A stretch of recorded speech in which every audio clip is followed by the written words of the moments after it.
তো যাই হোক, প্রস্তুতি নেওয়া হচ্ছে আর কি মাছ ধরার জন্য। আমরা আসলে বিশাল লম্বা যে প্রস্তুতিতে আমাদের ভালোই থাকে, মাছ পাই কি পাই না সেটা অন্য বিষয়।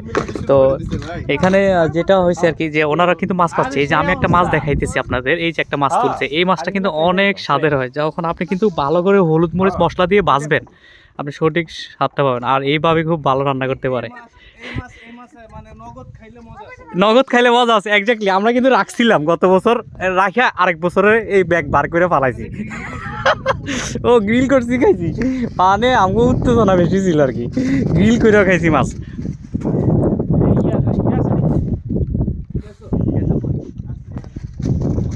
যাই হোক, এইভাবে মাছ ওঠে আর কি এখানে। তো এখানে বিশেষ করে আমরা যে মাছের জন্য আসি, এখানে বড় বড় মাছ পাওয়া যায়, বিষয়টা এমন না। যে মাছটা পাওয়া যায় যেটা আসলে খেতেই হয়, যেমন আপনি নিজে জানেন যে সব মাছ অত খাওয়া যায় না আর কি।